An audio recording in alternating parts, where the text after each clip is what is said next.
오늘 이 수요일, 오늘 이 저녁 시간에 우리 함께 같이 나눌 하나님의 말씀은 사무엘하 20장 19절부터 22절까지에 있는 말씀입니다. 사무엘하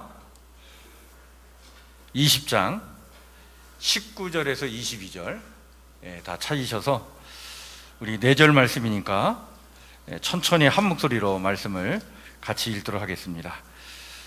다 찾으셨죠? 구약성경 498쪽 사무엘하 20장 19절에서 22절 우리 같이 읽겠습니다. 시작. 나는 이스라엘의 화평하고 충성된 자 중 하나이거늘 당신이 이스라엘 가운데 어머니 같은 성을 멸하고자 하시는도다. 어찌하여 당신이 여호와의 기업을 삼키고자 하시나이까 하니 요압이 대답하여 이르되 결단코 그렇지 아니하다. 결단코 그렇지 아니하다. 삼키거나 멸하거나 하려 함이 아니니 그 일이 그러한 것이 아니니라. 에브라임 산지 사람 비그리의 아들 그의 이름을 세바라 하는 자가 손을 들어 왕 다윗을 대적하였나니 너희가 그만 내주면 내가 이 성벽에서 떠나가리라 하니라. 여인이 요압에게 이르되 그의 머리를 성벽에서 당신에게 내어 던지리이다 하고 이에 여인이 그의 지혜를 가지고 모든 백성에게 나아가매 그들이 비그리의 아들 세바의 머리를 베어 요압에게 던지니라. 이에 요압이 나팔을 불매 무리가 흩어져 성읍에서 물러나 각기 장막으로 돌아가고 요압은 예루살렘으로 돌아와 왕에게 나아가니라. 아멘. 오늘 이 저녁 우리 여호수아에 나오셔서 또 찬양으로 하나님께 영광을 올려드립니다.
감사합니다.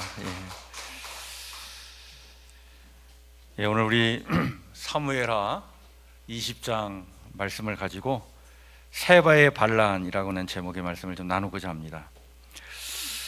다윗이 참 우리아 장군을 죽이고 밧세바를 이제 또 자기 아내로 삼고 난 다음에 그 다음부터 참 많은 참 어려움을 겪죠. 어떻게 보면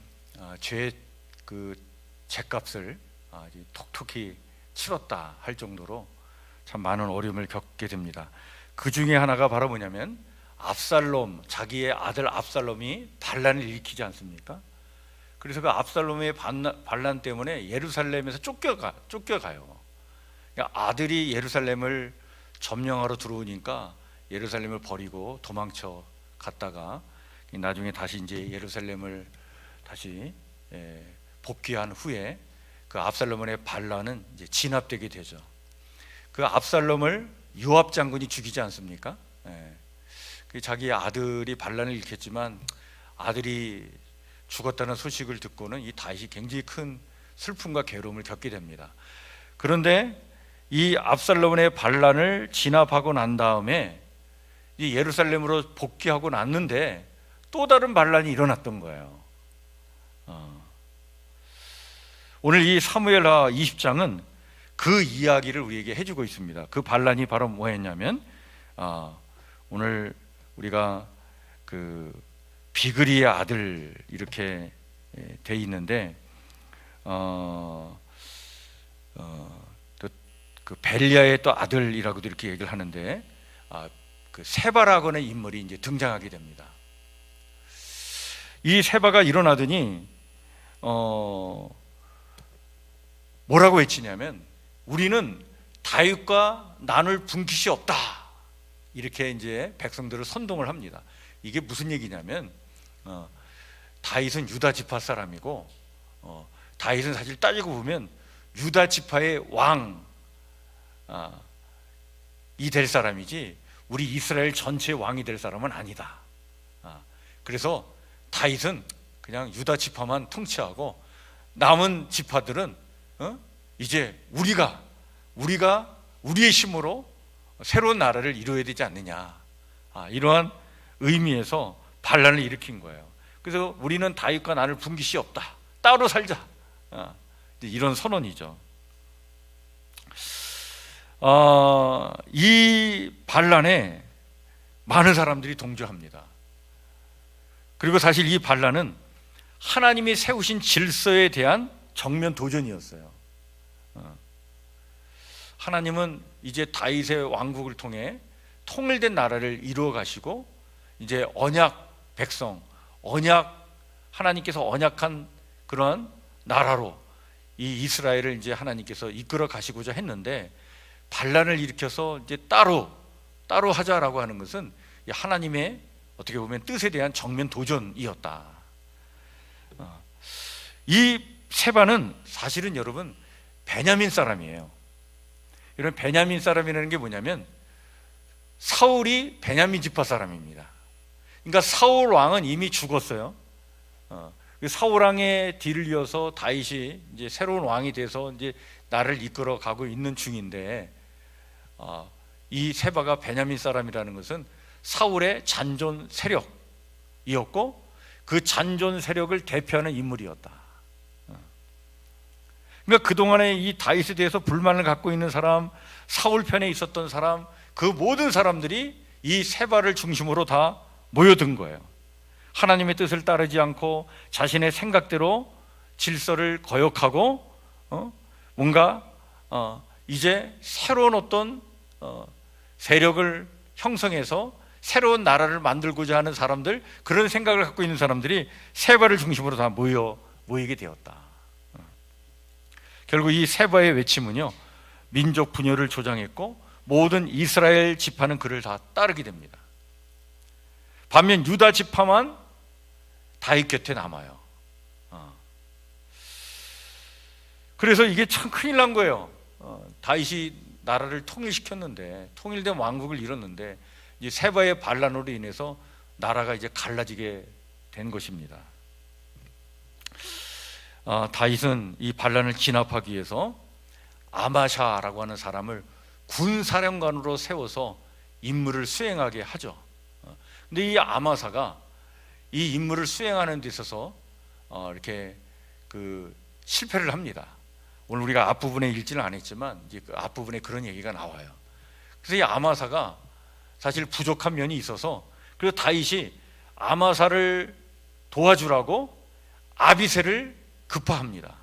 가서 아비새가 힘이 되어 가지고 이 세바의 반란을 진압하는데 같이 힘을 써라, 그렇게 이야기합니다. 그때 누가 따라가냐면 요압이 따라가요. 이런 요압은 원래 이 다윗이 그 왕으로 있을 때 군사령관이었어요. 근데 요 시점에 다윗의 눈밖에 난 거예요. 왜 그랬느냐? 요압이 누구를 죽였다고요? 압살롬이 반란을 일으켰을 때 다윗의 아들 압살롬을 죽인 사람이 누구예요? 요압이에요. 그래서 이 요압이 물론 이 다윗에게 충성을 하고자 압살롬의 반란을 진압하기 위해서 그 아들을 죽였지만 이 다윗의 입장에서는 너무 섭섭한 거예요. 그래서 이 요압의 군사령관직을 배제시킵니다. 그래서 아마샤를 군사령관으로 세워가지고 세바의 반란을 진압하도록 했던 거예요. 근데 이 아마샤가 좀 능력이 부족했는지 실적이 잘 나타나지 않은 거예요. 그래서 아비새를 급파했습니다. 가서 도움을 주라. 아비새는 요압의 동생입니다. 이 요압의 형제들이 아주 대단한 그 군권을 장악했던 사람들인데 다윗 왕 때, 그래서 아비새를 붙여줘요. 그러니까 아비새가 가는데 요압이 따라붙은 거예요. 뭔가 생각이 있었던 거지. 예. 자, 그래서 따르게 됐는데, 그런데 이때 여러분 세바의 반란보다 더 큰 위기가 드러나게 됩니다. 그게 바로 뭐냐면 이 아마샤가 군사령관으로 책임을 지고 세바의 반란을 진압해 나가고 있었는데 이 뭔가 이렇게 진척이 잘 되지 않으니까, 그래서 이 다윗 왕이 아비새를 붙여줬는데 요압이 따라가더니 이 아마샤를 잔인하게 살해하는 그 행동을 저지릅니다. 이 요압의 행동은요 굉장히 큰 문제가 되었어요. 그러니까 참 요압은 어떻게 보면 군사령관으로서 적합한 인물이에요. 굉장히 철저하게, 그리고 잔인할 정도로 아주 용맹스러워요. 그리고 이 요압 장군은 뭔가 맡은 일을 굉장히 추진력 있게, 성과 있게 잘 감당하는 사람이에요. 그래서 다윗이 굉장히 신뢰했던 장군이었는데 그만큼 너무 거칠었어요. 그러한 거칠고, 그리고 어떤 그 군사력을 최대로 그냥 효과 있게 잔인한 방법으로 발휘해 가지고 뭔가 성과를 내려고 했던 어떤 성취 결과 지상주의의 어떤 표상이 되는 인물이 요압 장군입니다. 그러니까 요압 장군 눈에는 아마샤가 못마땅했고 자기가 군사령관에서 지금 배제된 거에 대해서 불만을 갖고 있었고, 그 불만을 표출하기 위해서 이 자기 동생 그 아비새를 쫓아가 가지고 그 전쟁터에서 아마샤를 죽인 거예요. 다시 군권을 장악합니다.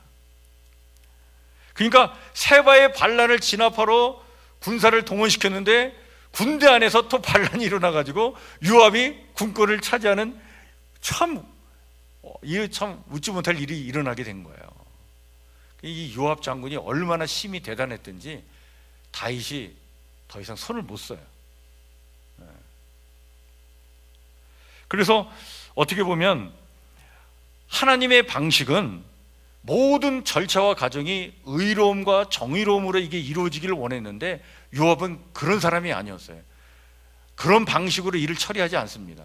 그래서 다윗은 항상 불편했어요.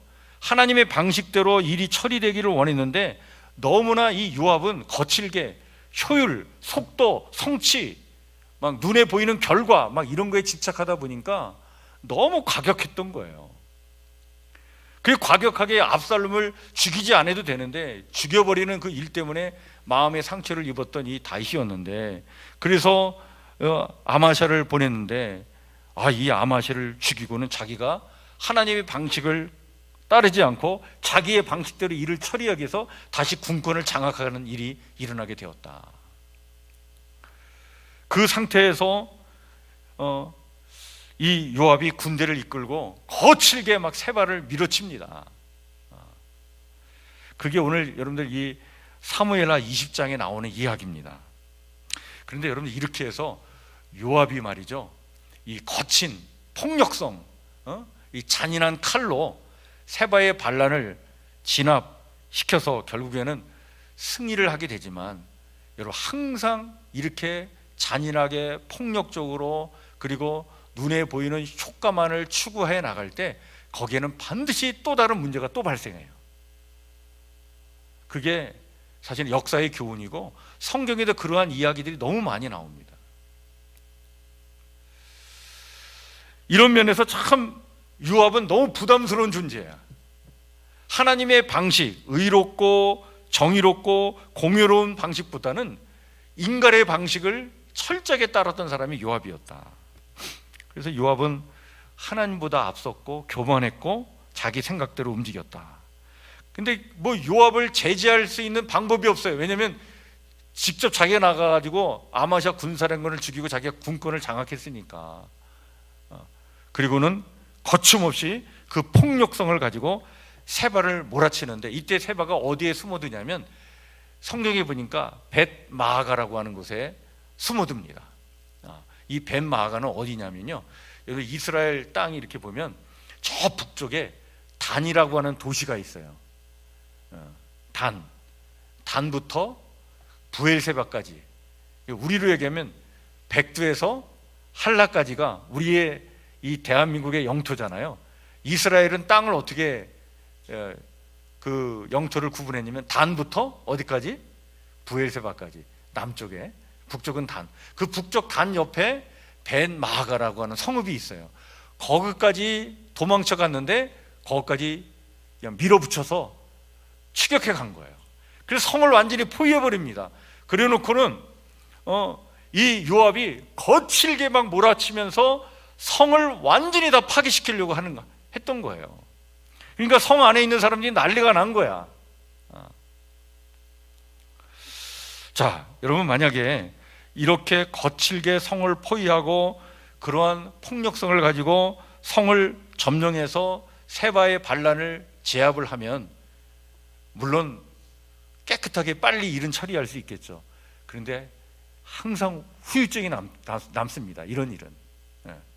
이런 폭력성으로 승리를 거둔다고 해도 평화는 없을 것이 뻔하고 또 다른 반란이 일어날 가능성이 너무 높은 상황이 지금 전개되는 그런 과정 속에 있었던 거예요.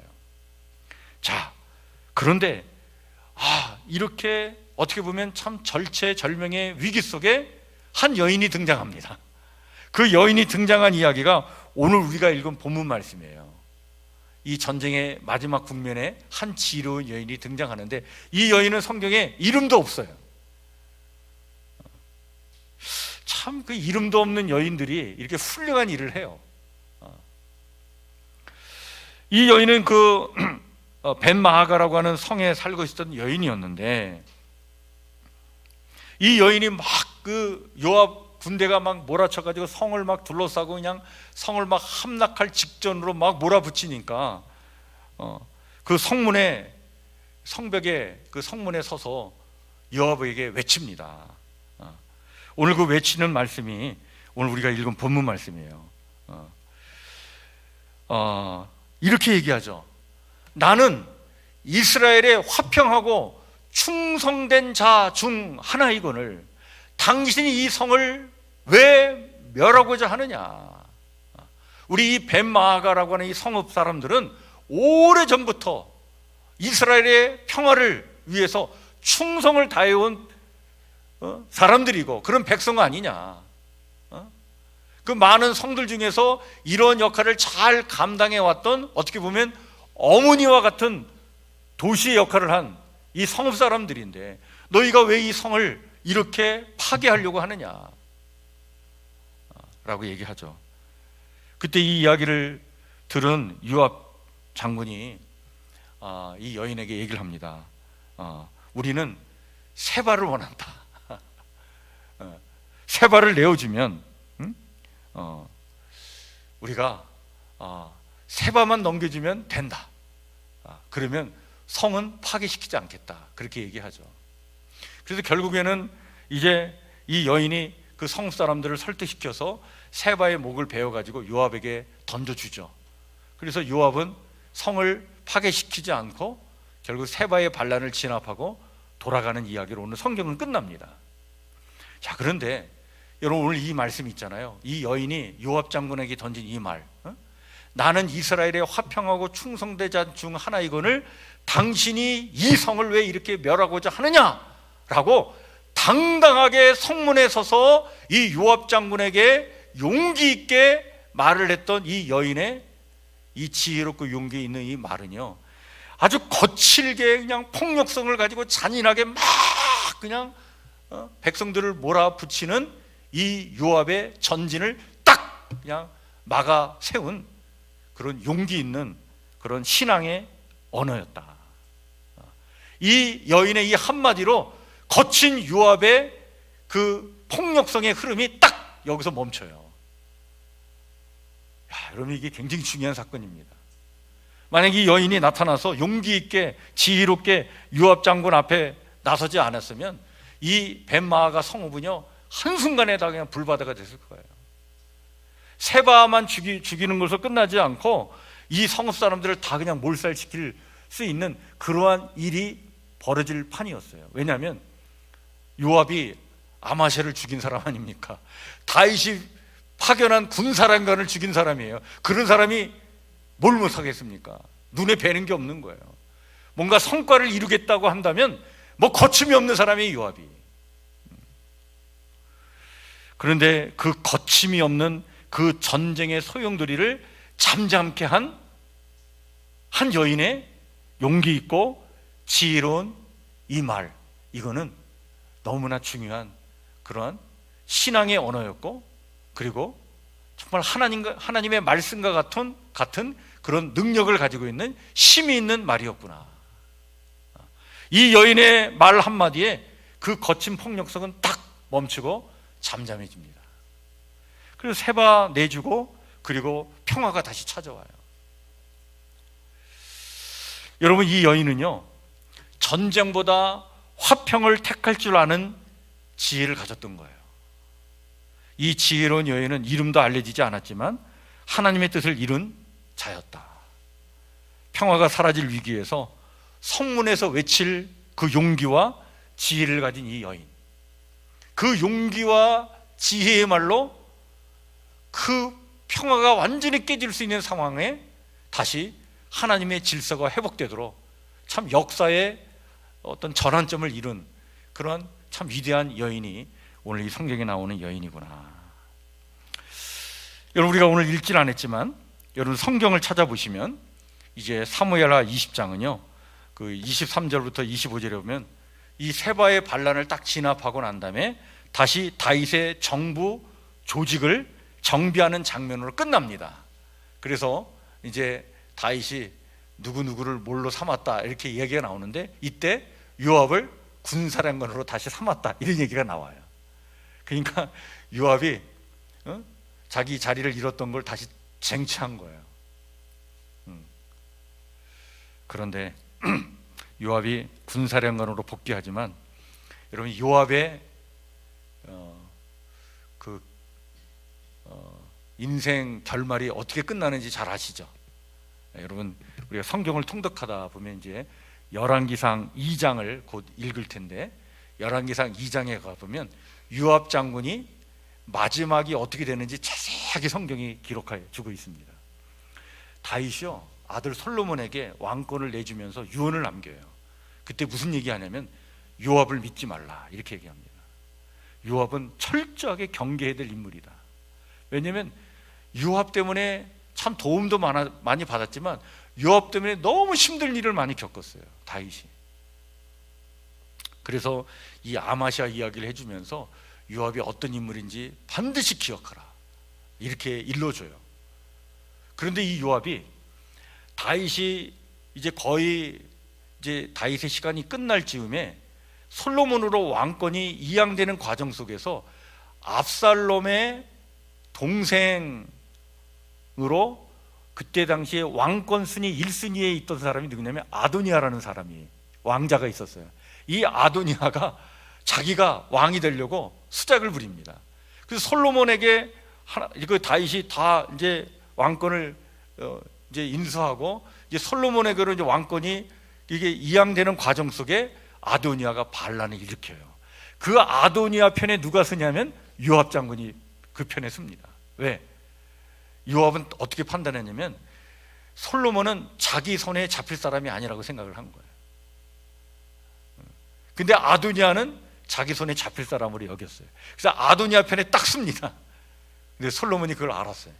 그래서 솔로몬이 탁 왕권을 쥐고 난 다음에 이 요압을 칩니다.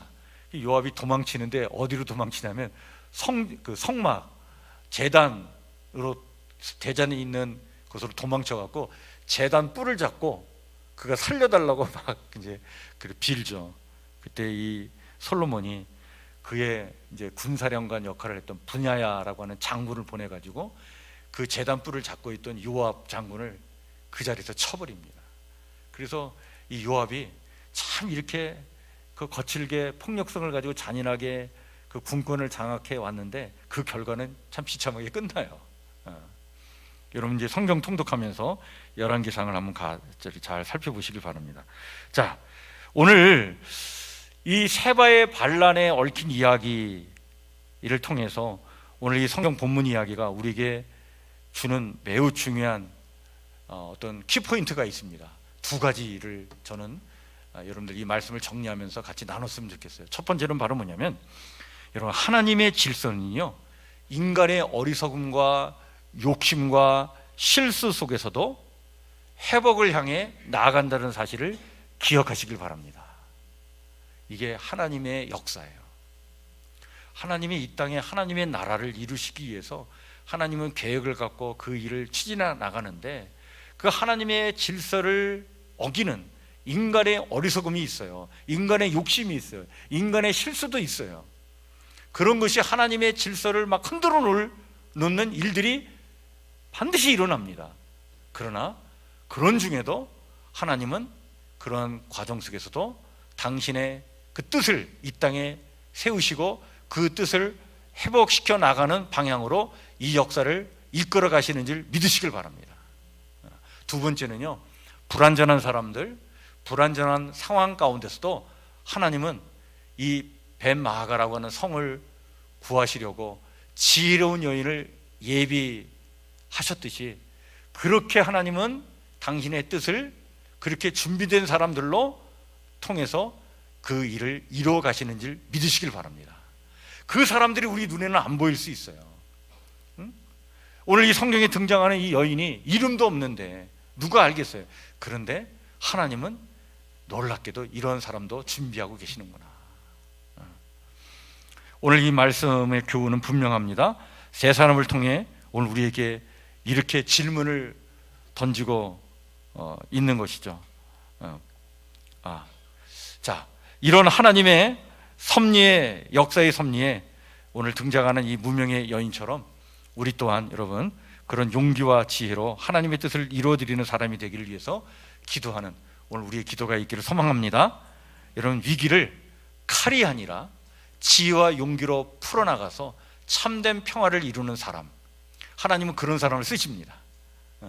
여러분, 그런 사람이 되기 위하여 기도하는 오늘 저와 여러분들의 기도가 있기를 바랍니다. 특별히 이제 새로운 우리나라 정부가 이제 시작되었는데, 여러분 참 우리가 기도해야 됩니다. 다시는 칼이 아니라 지혜와 용기로 평화를 이루어 나가는 우리 대한민국이 되도록, 여러분 하나님께서 그런 사람들을 일으키셔서 참 이 나라의 미래를 열어가시기를 기도하는 오늘 저와 여러분들의 기도가 있기를 소망합니다. 끝으로 더 나아가 오늘 이 세 사람을 통해서 한번 우리 자신에게 이런 질문을 던졌으면 좋겠어요. 자, 내 마음속에 하나님의 질서를 거스르는 세바와 같은 교만은 없는지 한번 우리 자신에게 좀 물어봤으면 좋겠습니다. 예. 여러분, 우리 마음속에 세바가 있으면 참 나를 통해서 이 땅에 평화가 이루어지고 하나님이 뜻하시는 어떤 질서가 이루어지지 못하고 나 때문에 그 질서가 깨지고 나 때문에 평화가 깨질 수 있다는 사실, 우리 이걸 반드시 기억해야 됩니다. 두 번째는 나는 하나님의 뜻이라는 이름으로 요압처럼 사람을 해치는 방식으로 행동한 적은 없는가? 요압처럼 막 성과 중심으로 그냥 눈에 보이는 것에 집착해서 그냥 거칠게 막 그냥 자기 중심적으로 막 일을 하다 보면 막 분열을 일으키고 그러다 보면 칼을 쓰죠. 그래서 사람들에게 상처를 주고 막 이런 일이 참 많은데 혹시 내가 그런 사람은 아닌지 우리 자신을 좀 돌아봤으면 좋겠습니다. 세 번째는 여러분, 교회나 공동체 안에서 분쟁이 일어날 때 나는 지혜로운 여인처럼 중지하고 화평을 이끄는 자인가? 그런 사람이 되기를 여러분들 소망하면서 그런 지혜로운 여인이 되게 해달라고 기도하는 기도의 사람 되기를 주의 이름으로 축원해 드립니다. 예. 자, 이 시대, 오늘 우리가 살고 있는 이 시대는요, 삶의 위기가 언제나 우리 가운데 공존합니다. 그건 뭡니까? 바로 전쟁과 분열이죠. 그런데 하나님은 늘 가장 필요한 순간에 지혜로운 사람을 세워서 그분의 나라 살롬의 세상을 지켜 나가십니다. 하나님의 섭리죠. 이런 역사의 섭리에 쓰임받는 우리 교회와 우리 성도들이 되기를, 그리고 오늘 우리의 삶이 되기를 소망하시면서 기도하는 오늘 우리의 기도가 있기를 바랍니다. 주신 말씀 마음에 새기면서 우리 같이 찬송가 516장 같이 찬양 부르겠습니다.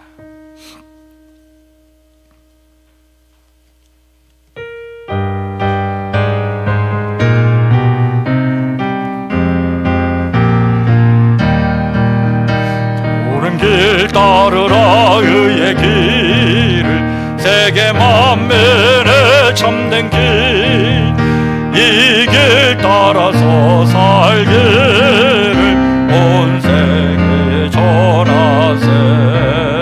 만 백성이 나가를 어두운 밤 지나고 동튼다.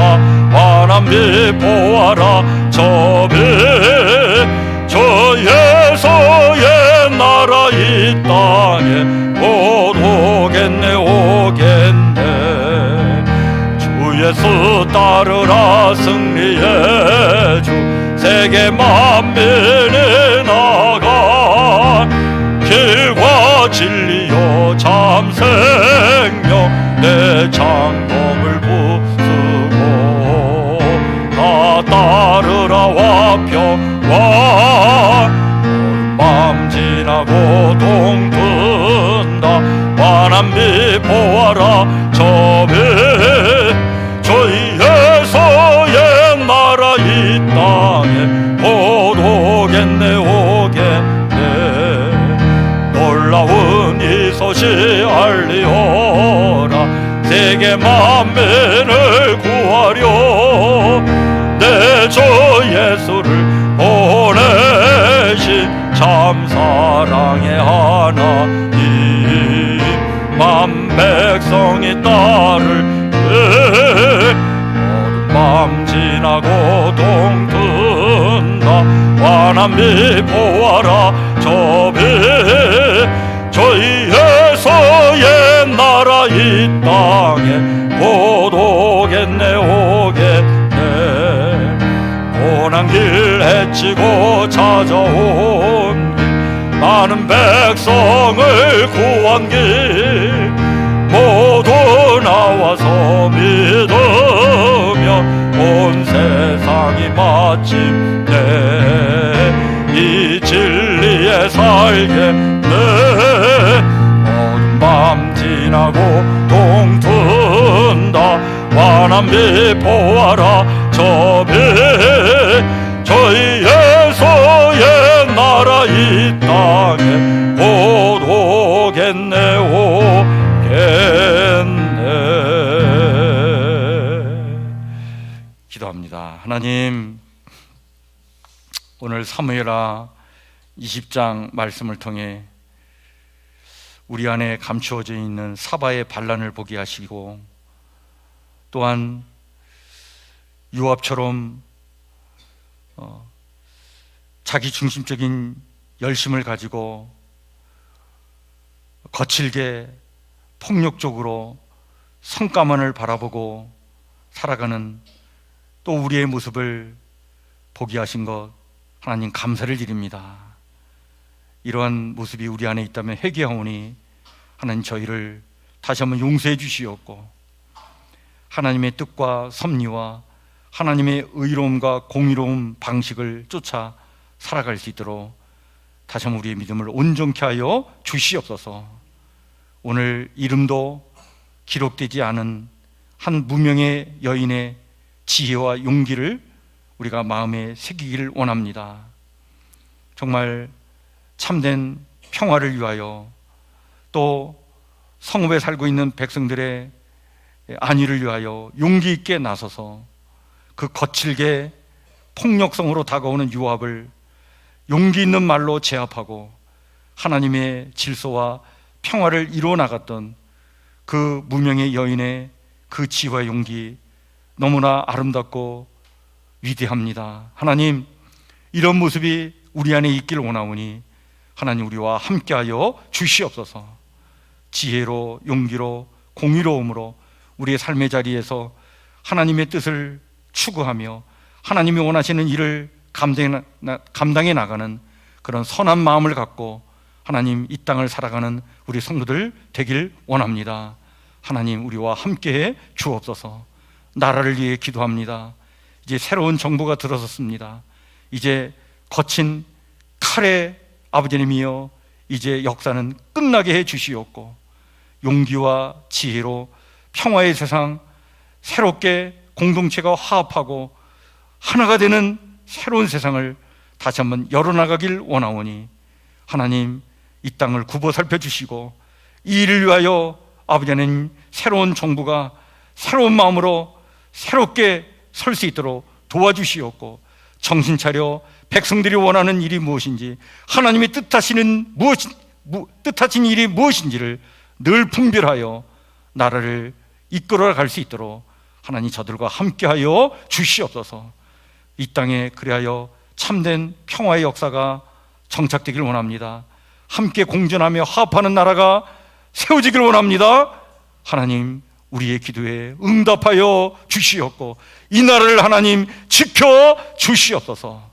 주의 은혜와 인도하심의 은총을 간절히 구하오며 예수님 이름으로 기도하옵나이다.